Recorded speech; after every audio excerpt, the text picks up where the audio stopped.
Well, let's focus for a while on the renegade Zeta Reticulans. The agenda of the gray-skinned Zeta Reticulans. Okay. Number one, I would like to say that, there's a lot of confusion that not all reticulans are evil. There are some reticulans that are incredible healers, that are incredibly benevolent. Unfortunately, most of them are getting a bad rap right now because of what the Greys are doing. And there are 5 different subspecies of Greys. May I interject here for a moment?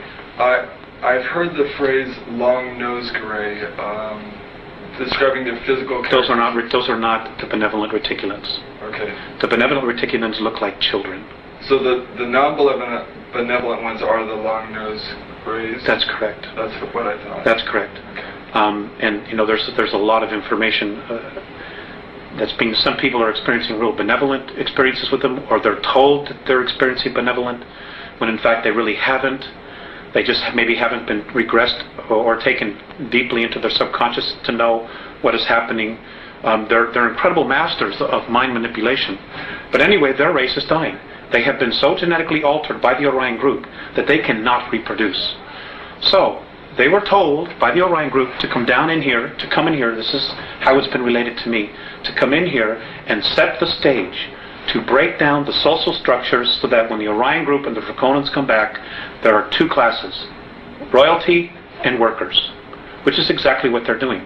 You can see that agenda happening right in the United States since the beginning of the Reagan administration. This is where the focus has been. It's been on the United States, singly. And there's been a reason for that, which we'll cover in just a little bit, but let me get my thoughts out here. Which is exactly what the Greys have been told to do. And they're doing it. In the meantime, they themselves have their own agenda. They see us, because of our genetic stock, of having the DNA of 22 different races and the racial memories, of trying to breed, to cross the genetic bridge so that they as a race can have enough genetic stock to continue to propagate their race, which according to the Andromedans, they're destined for extinction. What they're doing is not going to have any long-term effects to propagate their race. So they're desperately trying to do what it is that they're trying to do before all the other 2 groups get here. The Greys also themselves want to be free from the manipulation of the Orion group, just like we as a race want to be free of their manipulation. So there's this incredible triangle of crap that's hanging all over us, and all these hidden agendas and just brainwashing and bizarre belief systems that are being thrown at us, when they should all leave. Not only the good ones and the bad ones, they should all just leave and leave us alone, which is ultimately what the Andromedans want. But unfortunately, that isn't going to happen right now, not until some changes occur.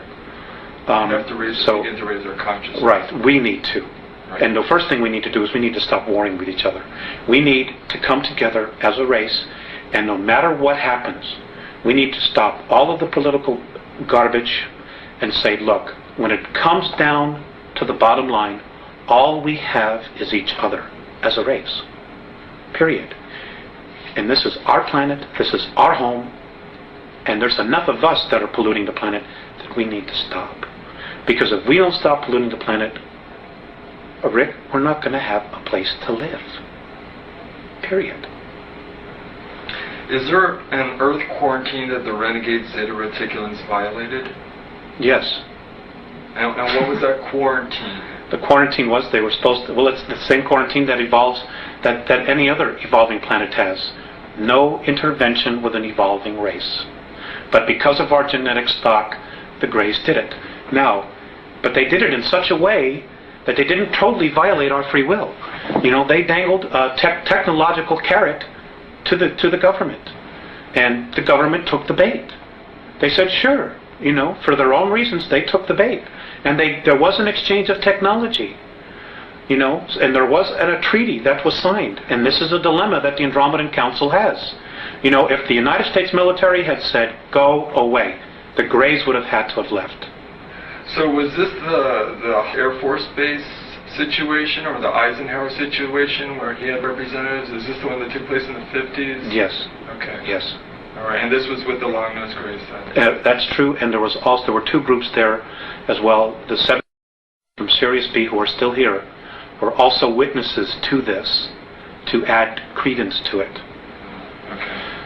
So, now, and there are also, now just to add to this, the Andromedans have also said that in 1933, when the Greys really first got here, that they had actually approached the Germans, and the Germans said, no, you're out of here. We already have an agreement, and apparently the Germans were in touch with Giza intelligence. So the Greys left. They didn't pursue it at all. And they found their next opening here in the United States. Let's go digress just a moment. You mentioned Sirius B. They have a relationship with the Dogon tribes in Africa, correct? Is that correct? Yes, I understand that there is some ancestral genetic connection there. Okay. And does that play a part in what's going on here on a global level, or is that just a kind of a minor sidelight of information? I don't think at this point they give a damn about the Dogons or the humans at all. They all have their own agendas. And the fact that the way we're being treated, we need your help. We need to raise a consciousness and start implementing. The fact that they don't even want to do that, tells you really, where they're at. What I do know about the Syrians is that between Sirius A and Sirius B, there is a civil war going on there. And a lot of that, and there are also 21 other systems. There's war going on in Perseus as we speak. And 21 other star systems are also looking at the potential. And it has to do with the fact that there is now an uplifting of energy in our universe that's occurring. And the two positives, fear and love, are just banging themselves at each other. And the intensity is growing.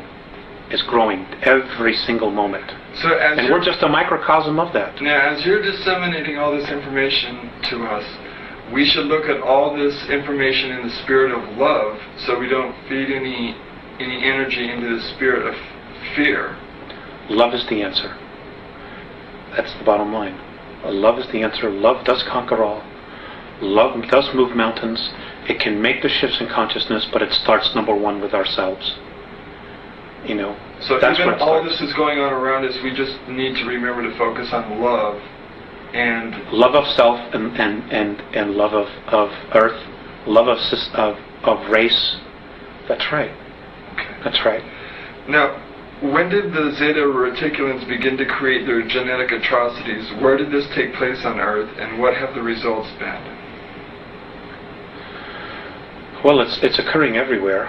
Much of it is occurring underground. Some of it's occurring in the oceans. Some of it's occurring on the moon. Some of it's occurring on Phobos, the moon of Mars. It's happening in a lot of different places. Is that an artificial moon? Yes, it's absolutely. So's our moon. Our moon's artificial, completely artificial. It was brought here from Ursa Minor, apparently between 11 and 12,000 years ago. For the purpose of? Of being a satellite in a base, which they evacuated some time ago, but it's now being operational again. And I covered this in the series of 8. It came from a star system called Chata. That's for a word. That's the word they use, Chata. And it was the 17th planet out of a solar system that had 21 planets, and it was one of 4 moons. And it was brought here. It is older than the Earth. There are ruins all over it. There are bases underneath it. It's everything that we're told it isn't. So that's a whole unique story unto itself.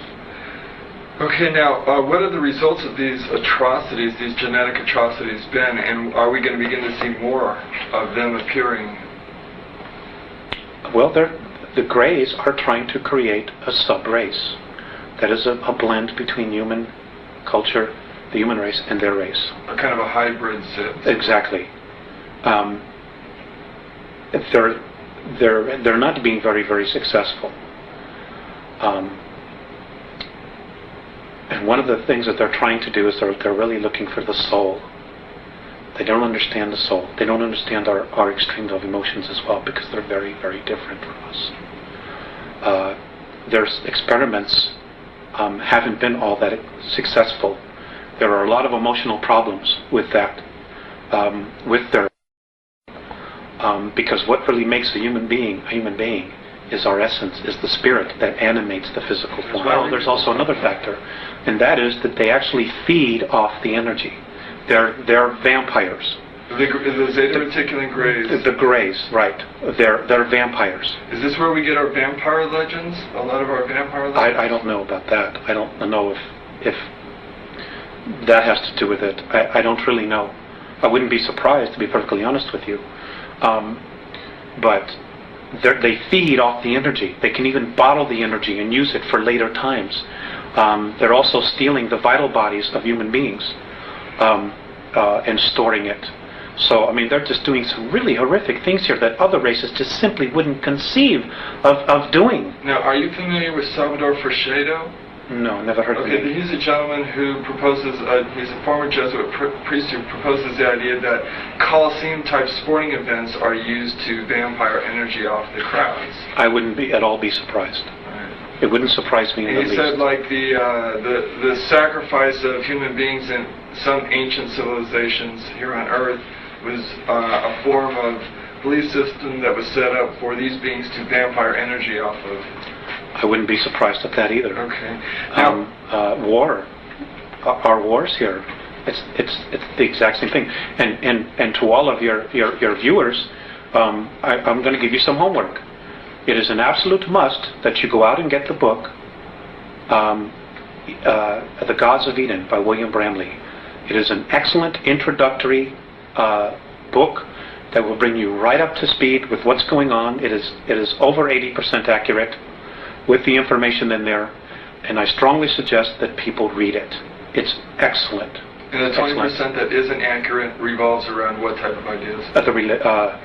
Around the soul and the being that we know as Jesus, okay, which I'm not going to go into. Okay. Now, how are we doing on time here? Do you still have some more time? Well, we've come here an hour so far. We'll continue. Okay, you let me know when you need to break. How are the renegade Zeta Reticulans able to manipulate Earth's most powerful governments into a position of checkmate? Oh, it's easy. That part was really easy. Number one, their technology is 2,500 years more ahead of us.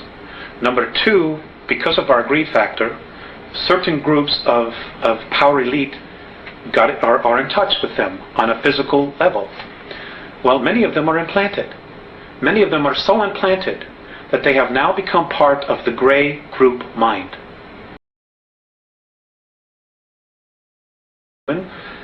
They look at the fact that, well, they're here, they're the rulers, we can still maintain our place of privilege in the world, so we'll form the new priesthood. We'll be the go-between between the workers and the gods, just like we saw in Babylon, in Assyria, Egypt. It's all over again. It's history repeating itself all over again. Because it's the control factor. The hierarchy is the established mode for these negative civilizations to keep their power structure intact. That's right. Okay. And it's another thing, and there's also one more factor.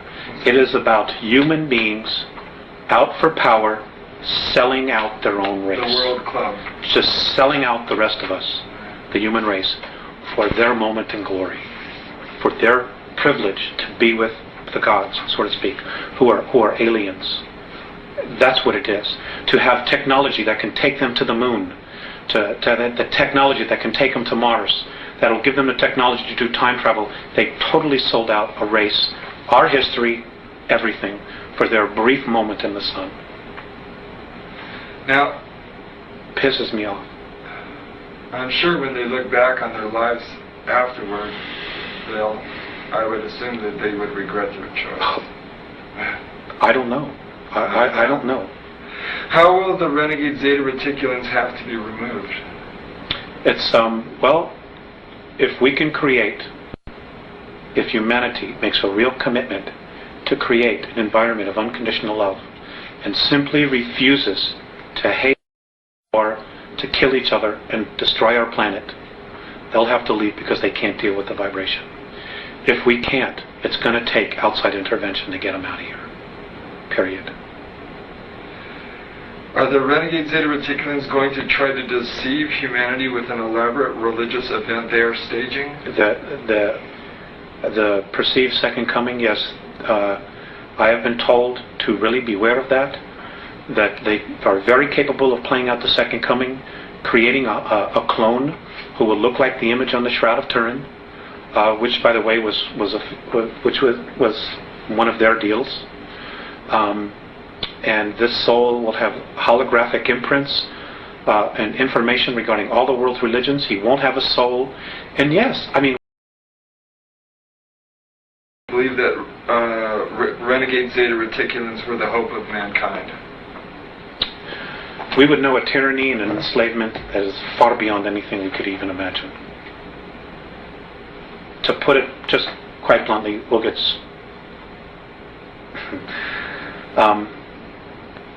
we'll never be free again.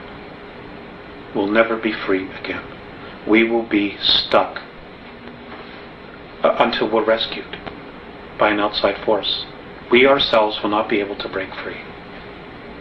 That's the bottom line. And right now, we have an opportunity.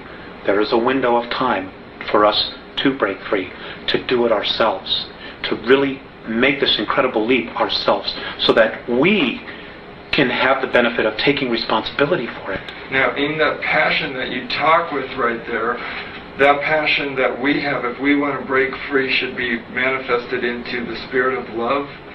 Yeah, love. That's the bottom line. It's brotherhood. It's knowing that, hey, we're a race. It doesn't matter the color of our skin. We are a race. And we're being messed with in a big way. We're being manipulated in an incredibly audacious way.